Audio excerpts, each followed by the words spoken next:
चलो एक और क्वेश्चन है, सेम बुक से ये वाला क्वेश्चन भी। तो एक बारी सवाल पढ़ लिया आप सबने वैसे तो। n persons sitting around a circular table, they start singing a 2-minute song in pairs. जोड़े में गा रहे हैं, जोड़े में गा रहे हैं मतलब जैसे दो लोग मिलके गा रहे हैं, ठीक है। Such that no two persons sitting together will sing song together.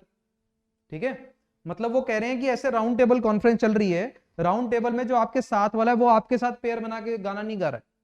कौन गाना गा रहा है? जो आपके साथ ना बैठा हो कोई भी, वो आपके साथ जोड़ी बनाएगा और एक जोड़ी मिलके गाना गाएगी, ठीक है। तो ये है सवाल अपना। तो ऐसे कुछ सिचुएशन बनी कि ऐसे राउंड टेबल है, तो जैसे मान लो यहाँ पे कविश बैठा हुआ है, तो कविश अपने साथ वालों के साथ मिलके गाना नहीं गा रहा। यहाँ पे कोई मान लो टी नाम से कोई इंडिविजुअल है, तो उसके साथ इसने जोड़ी बनाई, तनिष नाम, जैसे तनिष के साथ जोड़ी बनाई और उसने गाना गाया, अपने साथ वालों के साथ नहीं गा रहा। जैसे यहाँ पे नमन बैठा हुआ है, तो नमन भी अपने साथ वालों के साथ गाना नहीं गा रहा है, बिल्कुल कहीं कोई दूर बैठा होगा, जैसे कोई कविश के साथ बैठा हुआ है, मान लो अजितेश बैठा हुआ है, तो उसके साथ मिलके इसने जोड़ी बनाई, ठीक है। आरुष के साथ बना ली जोड़ी, ठीक है, ए आरुष, ठीक है, सही है। तो यहाँ पे कुछ इस तरीके से जोड़ी बना बना के गाना गाया जा रहा है, और एक जोड़ी जो है कितने मिनट लगा रही है? 2 मिनट। कहता है ये जो प्रोग्राम था गवैयों का कितनी देर चला? 28 मिनट, ठीक है, 28 मिनट ये चला है। अगर 28 मिनट चला है तो ऐसे कितने जोड़े बने होंगे? 14 बार ऐसा हुआ होगा। ये ऐसी लाइनें कितनी बनी होंगी? 14 लाइनें बनी होंगी, ठीक है। 14 ऐसे लाइंस मतलब जोड़ियां,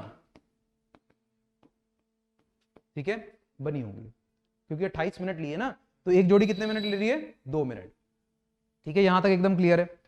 अब ये सवाल जो है, अगर आप इसको ध्यान से देखो तो अभी स्टार्टिंग में हर बच्चे को लगता है कि ये सर्कुलर परम्यूटेशन का कोई सवाल है, n-1 फैक्टोरियल या n-1 फैक्टोरियल बाय 2 फैक्टोरियल। याद है ऐसे दो कंसेप्ट हमने करे थे, उससे रिलेटेड है, बट ये उससे रिलेटेड नहीं है। अगर किसी को बिल्कुल ध्यान से याद आए तो ये एक्चुअल में पॉलीगन का सवाल है।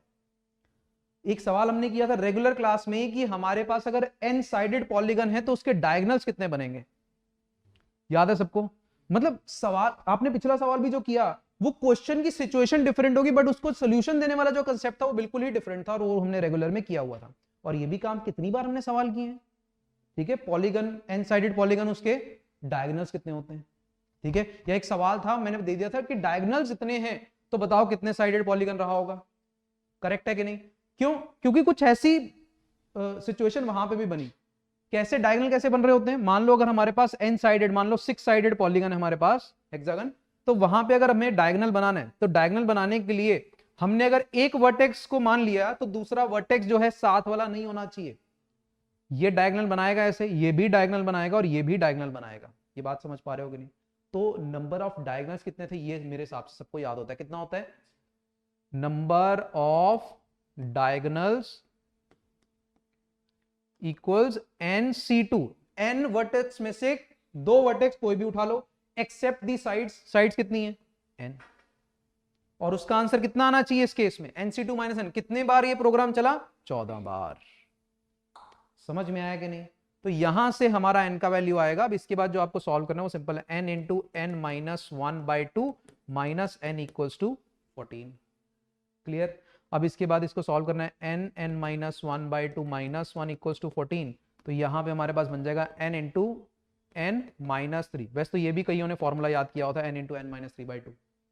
तो n इंटू n माइनस 3 कितना हो गया? 28। तो ये बन गया n square minus 3n minus 28 equals to 0। क्या आ रहे हैं n के यहाँ पे वैल्यूज? -5/2 एंड 7। ये सॉल्व करने पे आ रहे हैं, ठीक है। देख लूं मैं भी एक बारी। n का value plus minus B square 4 into 28 कितना हो गया? 112 अपॉन 2। तो ये कितना हो गया? 3 प्लस माइनस 11/2। 3 प्लस माइनस 11/2 होगा। तो एक बारी 14/2 7 हो गया, और एक बार -8/2 -4 हो गया। -4 हो नहीं सकता, तो 7 हमारा करेक्ट वैल्यू आ जाएगा। क्लियर है? तो 7 अपना आंसर है। पर देख लो आंसर n ही पूछा गया क्या?